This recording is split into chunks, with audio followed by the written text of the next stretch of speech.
bargain basement whiskey that gets people fucked up for cheap. For pretty much forever, I've been doing these dinner parties. Quite often they're sort of spur of the moment. I'll have to kind of throw things together on the fly, often with very little money. Guess how much all of this cost? $1,000. From about $117, we were able to squeeze the blood from that stone in the form of 3 crostinis, a carrot fritter, 2 alcoholic punches, chocolate and mint tarts, homemade potato chips and dip, and homemade donuts.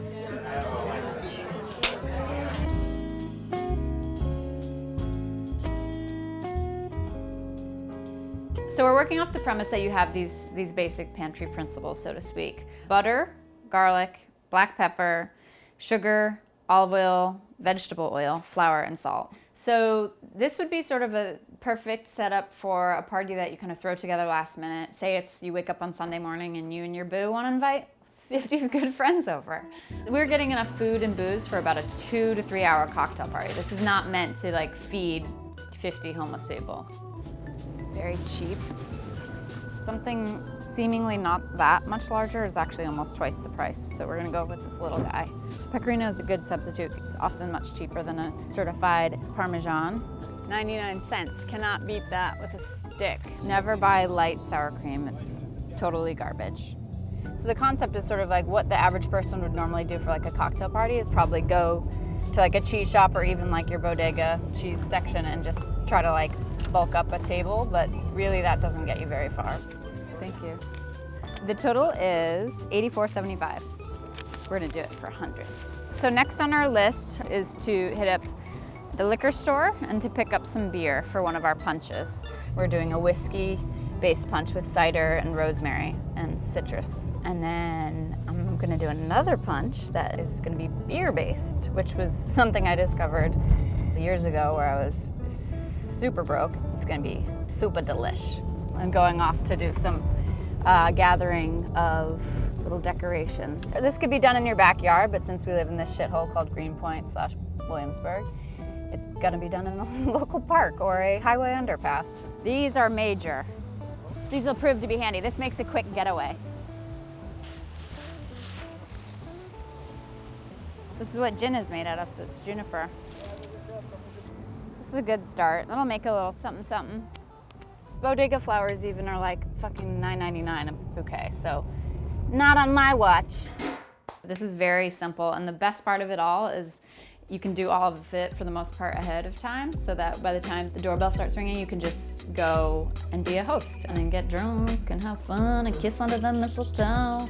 We've got ricotta, broccoli rabe, parm, scallions, Oreos, peppermints, cream, sour cream, russets, mint, parsley, eggs, ice cream, whiskey, cider, pours, grapefruit, baguette, and rosemary.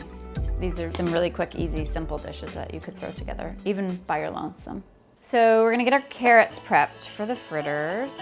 All it takes is carrots, scallions, salt and pepper, an egg, and a little bit of flour.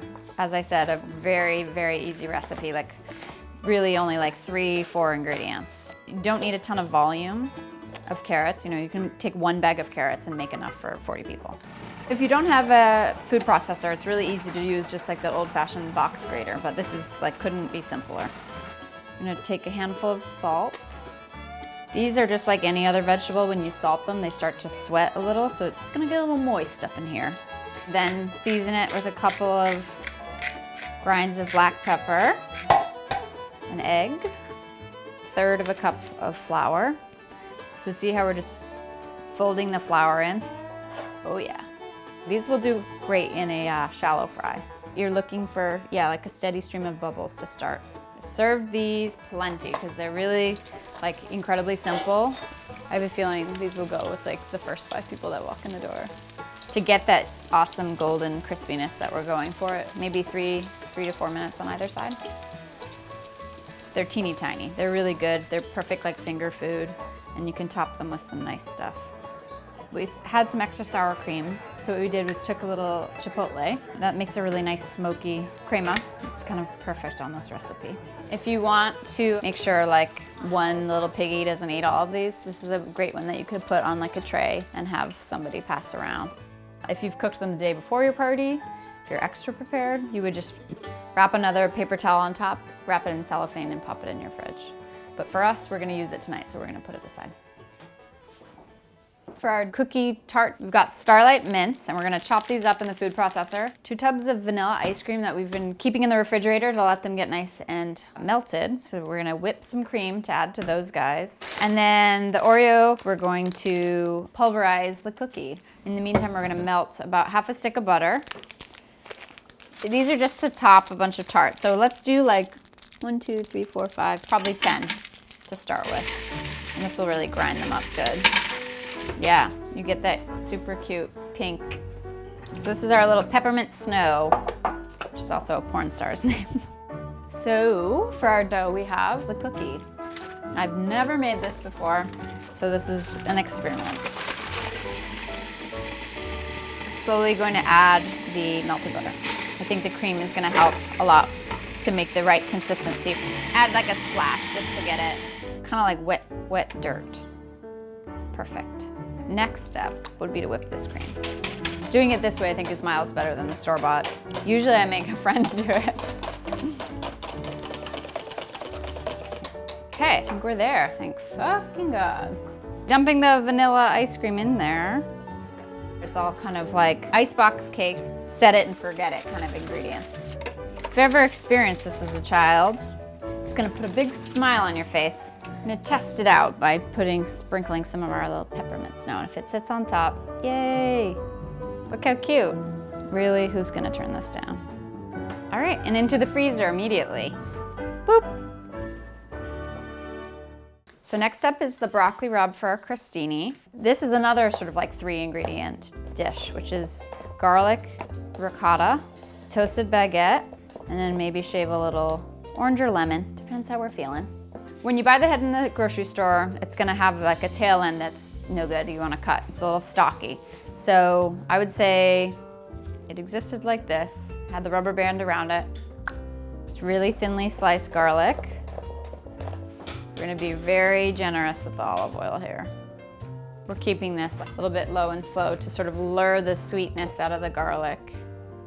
And then I'm gonna add a fair amount of chili flake. You can be pretty generous with this. You can cook that for about, I would say 5 minutes, until it starts to look kind of translucent. This looks pretty good. It does start to spit. You can let that wilt a little bit and then we'll add another layer. This could be really any vegetable, or any dark green. Collards I love to do.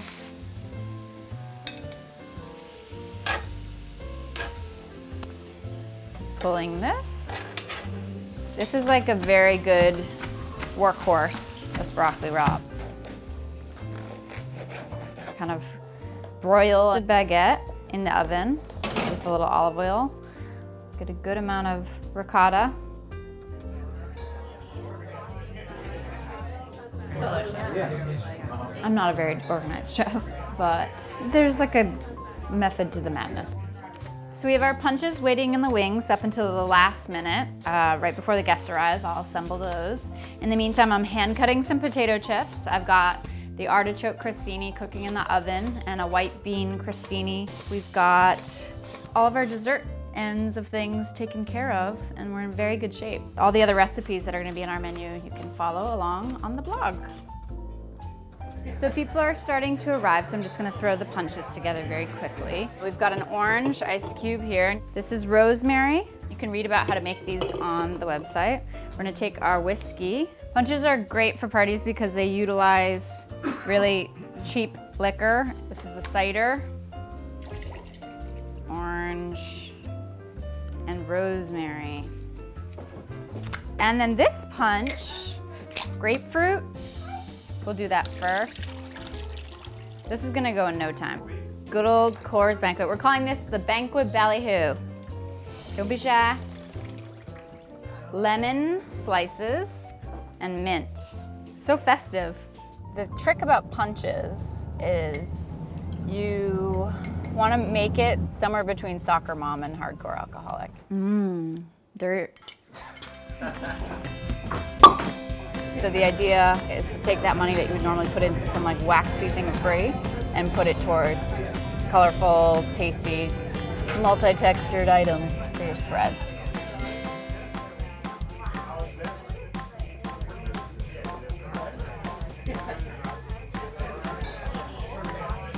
So this is to prove a room full of happy people, and what did we spend? What, $117? 17. 117.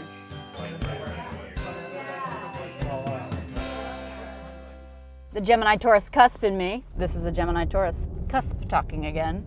Martha Stewart has had a couple cans of Red Bull. Spruce up, pun intended. There weren't too many perps out. I was the perp, but you know what I mean. Perp catchers.